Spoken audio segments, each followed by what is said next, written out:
Père Philippe Chérel, bonjour. Bonjour. Vous êtes curé de l'ensemble de Savigny-Lévêque et également adjoint du directeur diocésain pour la pastorale de l'enseignement catholique.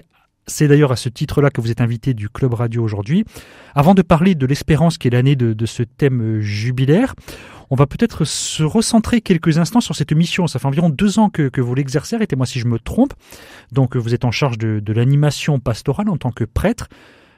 Vous aviez forcément déjà des liens avec les écoles. C'est quoi, on va pas dire un premier retour parce que ça fait 2 ans, mais c'est quoi votre ressenti sur cette très belle mission? Voilà, je suis dans ma 3e année, je crois, mais oui, j'avais vu finalement vivre l'enseignement catholique dans mes différentes missions de curé, même de vicaire avant, parce que j'étais prêtre référent d'établissements scolaires. Et donc, j'ai eu la chance, en recevant cette mission à l'enseignement catholique, de pouvoir voir l'ensemble, finalement, de tout ce maillage des établissements catholiques de la Sarthe, et aussi comment cette direction diocésaine fonctionne en harmonie avec les autres directions diocésaines de la région et au niveau national. Ça permet de prendre peut-être un petit peu de recul par rapport au fait d'être directement dans un établissement en tant que prêtre? Oui, quand on est dans un établissement... On a la réalité de l'établissement. Voilà, on voit les richesses de l'établissement, on voit ses limites, on voit les difficultés aussi. Et donc, de voir aussi tout ce maillage et le nombre d'établissements permet de mieux comprendre aussi des fois les difficultés qui peuvent être celles de la direction diocésaine qui doit accompagner au quotidien tous ces établissements. C'est peut-être un plus, après c'est pas forcément à vous de répondre à cette question, mais vous imaginez, on va poser la question même, en quoi c'est un plus d'arriver en étant curé de Savigny-Lévêque et pas forcément d'avoir côtoyé que des gros établissements monceaux? C'est que vous avez peut-être un regard différent? Alors les prêtres, dans le diocèse, on a quand même la chance d'avoir beaucoup de prêtres référents, c'est-à-dire des curés de paroisse qui ont à cœur d'accompagner les établissements scolaires. Et c'est vrai que moi j'ai été pendant 9 ans à Saint-Calais, il y avait une école-collège là-bas, Frère André. De voir des petits établissements permet aussi de comprendre quelquefois les difficultés que ne connaissent pas forcément de la même façon les gros établissements du centre-ville du Mans. Merci Père Philippe Chérel. Donc 2025, c'est une année jubilaire qui a lieu traditionnellement tous les 25 ans. Le thème de cette année est l'espérance. À cette occasion, le pape François nous appelle à être, je cite, des témoins tangibles d'espérance. Et c'est également le thème de l'année dans l'enseignement catholique en Sarthe. Voilà, chaque année, on trouve un thème pastoral au niveau diocésain ou même régional ou national. Et Monseigneur Villemain et Éric Billet, le directeur de l'enseignement catholique, ont décidé que ce thème de l'espérance serait repris dans nos établissements. Voilà, à la lumière de la bulle d'indiction du pape, que les établissements du diocèse s'approprient cette question, ce beau thème de l'espérance chrétienne. Et comment ça va se traduire concrètement? Est-ce que ça commence au 1er janvier ou comment ça se prépare déjà? On commence déjà avec, on anime un réseau aussi d'animateurs en pastoral dans les établissements. On a déjà commencé à voir avec eux ce thème de l'espérance, de travailler ensemble dessus. Au mois de décembre, il y a une journée de travail, chef d'établissement, prêtre référent et animateur en pastoral. Et là, on abordera vraiment ce thème de l'espérance pour bien le comprendre, surtout pour pas tomber peut-être à côté du thème. L'espérance chrétienne, voilà, c'est un thème, ce n'est pas l'espoir au quotidien, et on espère garder l'espoir au quotidien. L'espoir au quotidien, on est censé l'avoir tout le temps, dans l'enseignement catholique ou pas d'ailleurs. Voilà, tout à fait. Vous voyez, l'espérance n'est pas avoir. J'espère que le jeune qui est dans mon établissement va s'en sortir, va aller le plus loin possible de ses capacités, va trouver une voie. Ça, c'est très important et c'est vécu par tous, j'espère. Non, l'espérance, c'est plutôt qu'est-ce qui m'anime quel regard j'ai sur chaque jeune, chaque enfant, à la lumière de l'anthropologie chrétienne, de ce qui est le cœur de ma foi. Les premiers mots de la bulle, c'est extrait de la lettre aux Romains. L'espérance ne déçoit pas. Eh ben, on voit bien la différence.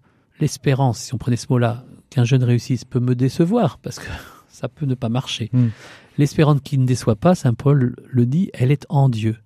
Et donc, vivre ce thème de l'espérance, c'est dire en quoi, chef d'établissement ou membre de l'enseignement catholique qui a cette foi, il regarde chacun avec justement cette espérance que la vie de ce jeune a du sens en Dieu et que ça ouvre d'autres horizons. C'est peut-être ça, ce qui peut différencier en bien l'enseignement catholique, c'est vraiment ce respect de la vie, tout le monde est à sa place.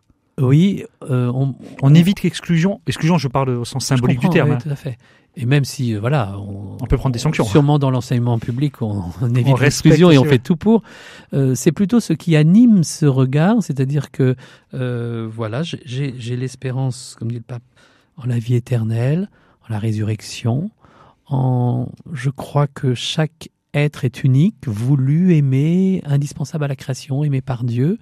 Et donc, ça conditionne le regard que j'ai sur ce jeune, que je vais accompagner, bien sûr, pour que ici et maintenant, il trouve sa voie, mais aussi peut-être qu'il lui donner les moyens de trouver le sens profond de sa vie. Pourquoi pas, tous les jeunes ne sont pas chrétiens dans les établissements catholiques, mais pourquoi pas qu'ils trouvent aussi le sens que nous trouvons en Jésus-Christ, de notre vie, qu'ils comprennent certaines choses, et donc s'ouvrent à une transcendance, on pourrait dire. Donc c'est vraiment un autre projet. On n'y pense pas tous les matins quand on entre dans sa classe, mais c'est ce qui doit vraiment étayer toutes les décisions que je dois prendre. C'est important que l'espérance soit chrétienne.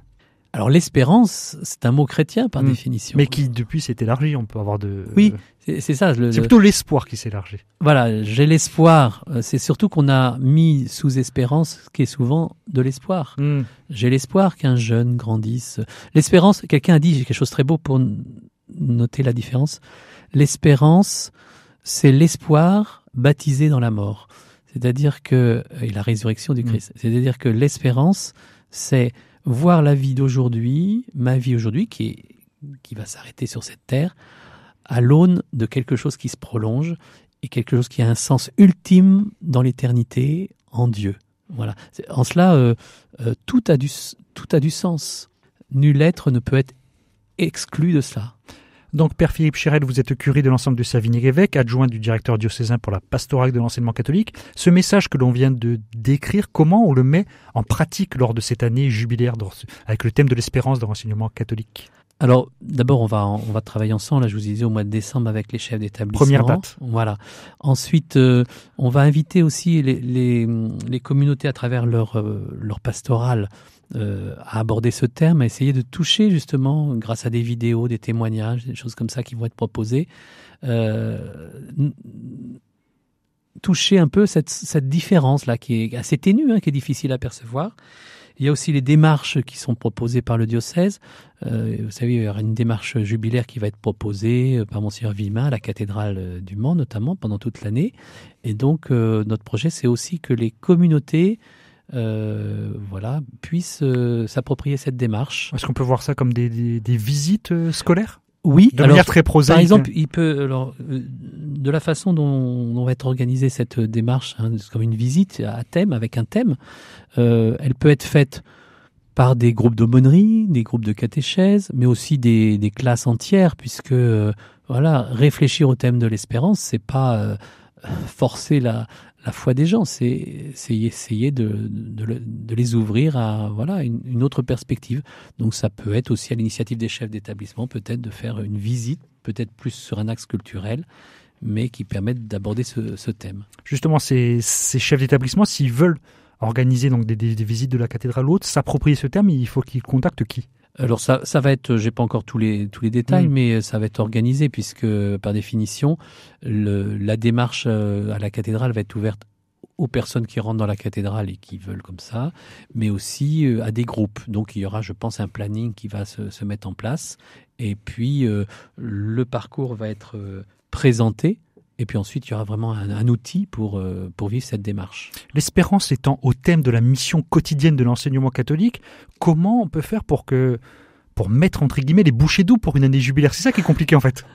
Oui. Parce que c'est censé être le quotidien. C'est le quotidien d'ailleurs. Oui, et je pense que c'est déjà le quotidien. Je pense qu'il y a beaucoup de chefs d'établissement. Vous savez, c'est le chef d'établissement dans un établissement catholique qui est responsable de cette pastorale. Et je pense, moi... Il reçoit une lettre de mission. Il reçoit une lettre de mission de l'évêque et j'ai beaucoup d'estime pour leur mission parce que je crois que c'est vraiment une mission assez importante et très large, la mission d'un chef d'établissement d'enseignement catholique.